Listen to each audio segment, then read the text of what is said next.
Xitay 26 avgust Şarkı Türkistan'ın ma'lum bir yerde Çigra rayonunda qoralliq manevr ötküzüldü.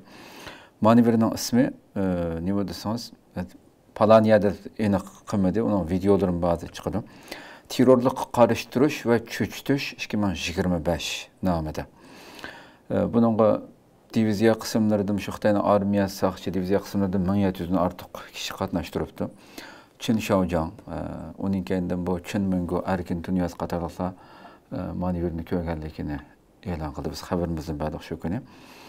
Ve bu şu manevrning şu arlar nima desangiz, sirtdan kirish xarakterlik terrorlik hujumi xavf xatarini tezginlash, amaliy jangi tashkillash, qo'mondonlik o'limini tekshirish, har qaysi qismlarning birikma kuchi orqali chegara mudofaasini kuchaytirishni maqsad qilganligini da'vo qildi hamdi. Butunlay manevrda o'tkazilgan nimalarmi chegara liniyasida tuyuqsiz hujum qilib kelsa, buni parakanda qilgan vaqtida uning qanday qaytarma zarb berish, chegara ig'izda singib kirishga taqobil turish, egizlik tog'liq rayonlarini tozalash, zarb berish, chegaradagi nuqtaliq nishonlarga tuyuqsiz hujum qilishdan mudofaalash degandek mushni bir taraf qilishni qilamiz deb. O'xshash mush manevr o'tkazilayotgan kunda atalmış Uyghur Abnum Rayonluq Partiya Komiteti Ürümçide yana maxsus yig'in açıp Xi Jinping'ning atalmış chegara rayonini idora qilish to'g'risidagi bayonlarini o'rganishga o'rlashtirgan gapimdi. Hem bir tarafdan manevr, bir tarafdan bu. Mush yil yana aprel 28 aprelda Elidarya vadisida yana o'xshash terrorlik qarshi manevri. Buningda so'zlangan narsa 4000 dan ortiq askar qatnashibdi ekan buningga. Yani şu chet eldan kirganlarga qarshi turamiz deb manevrning asos qilgan narsamdi. Bu Xitoy nimadan ansirab ketyapti sizcha hamda bu xuddi atugin rasmiy kirishning shapsini purayotamdi hamda. Buni ko'p so'zlaydigan bo'lib qoldimi shu yaqinda? Bunun birinci sebebi bu Xi Jinping'nin Şarkı Türkistan başkuruş stratejisi deydiğen bir strateji var. Hoş. 2014'te ememiz bilimiz Xi Jinping Şarkı Türkistan'da ziyaret kılgan. Bu yerde nurgun yaman gaplarını digen yani. Ürümçi vokzalda bir bomba patlapla onun digen gaplarını acizlaştırıverdi. Hoş. Şununla Xi Jinping'nin ki bu Şarkı Türkistan başkuruşunun ki stratejisinin birinci fukum şu Şarkı Türkistan'ın ki xavfsizliği. Yani muqimligi. Bu xavfsizlik ve muqimligini qo'llash uchun qo'ldan kelgan hamma nimani qilish lazım deb. Bu stratejiyaning ikkinchi muhim narsa, yani bu iqtisod. Fakat shu mashinerining kelishgacha asosan shu xavfsizlik meselesi ve muqimlik meselesi bo'ldi. Yani iqtisod meselesini onda cho'ng nima alayda bir tilga ilinigini yok. Maşineri kelgandiki iqtisodni canlandırış başladı. Onundan keyin hammamiz ko'rgandek Şarkı Türkistan'da ishkirga ichibdi. Milyon Xitoylar kelib seyahat qilyotdi.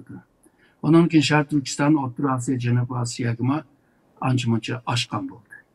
Yolg'izla bu emas, Janubiy Sharq Osiyo musulmon davlatlariga mashlar ancha-muncha ichibotdi. Bu turizmchilik, ishlab chiqarish jihatda, iqtisod, tijoriy jihatda tirishib kelyotdi. Yani demek bu Xi Jinping'ninki ikki asos temaninki birisi shu xavfsizlik meselesi.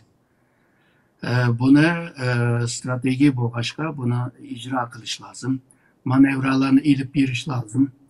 Yani Bingtuan bo'lsin, mayli Xitoyninki g'arbiy komutanlık bo'lsin, saqchi bo'lsin, qurolli saqchi bo'lsin, istihbarat bo'lsin, bular o'rtaq hamkorlik faaliyetlerini qilalish lazım. Yani bu manevrada, çünkü jang boshlab ketgan vaqtida agarda bular bir-birisi bilan bu munosabat quramasa, bu vaqtida ondan keyin yaxshi bo'lmaydi. Hozir onunki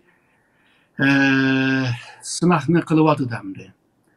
Yani bir sebep olsa o tahmin qilyaptim hamda Suriye'deki Uygurlar meselesi. Yani Suriye'deki Uygurlar Suriye'deki hazırkı Suriye hükümetinin ki Mutafiye Ministerliğe kirgen buldu. Ve bir yerde hukuklanımı ağam buldu. Bular bir uruş koşun hemdi. Bular bir Xoş. cemçi hemdi. Ve ertesi gün Muşu Orta Asya'da bir vaziyet özgürlük kalsa bular hemisi Orta Asya kilip onundaki Xitay'a karşı Şarkı Türkistan'da uruş can ilip bardığan bu kalsa hazırdan başlap onun tayarlığını kılış lazım dep oylagan bolsa kerek dep oylayman. Üçüncüden muşu Amerika Xitay arasındaki bu cidelleşiş değil, rekabet değil. Bu rekabet bu iki güreş tenekeci musabaka kıldı o. Bu musabakada mı rakip hem de. Bu manadaki rakip emez. Boksör meydanındaki rakip. Yani ben seni urbuş kıtmısam bulmaydı. Yani bu ma rakip mi dağıtım de. Bu rakip meselesi hazır bayağı digendek Xitay ne tazı alaka kütken bir netice alamagan takdirde belki şu Tibet meselesi, Uygur meselesi, Hong Kong Tayvan meselesi hem meselelerini ama kozur kılıp işletişme mümkün. Eğer Şarkı Türkistan meselesiyle halkıradaki çoğun devletle kol sayıp kalsa o vakti de tarihte boğandek misal 33'teki Cumhuriyet, 44'teki Cumhuriyet akısı da aşı öz vaktideki çoğun devletler vardı. En çoğun devletler. Aşında kol sayıp kalsa bir tehdit olkalıdı o da oylagan boz gerek. Ondan başka bu kinki 20 yılın içinde çetleldeki Uygur teşkilatlama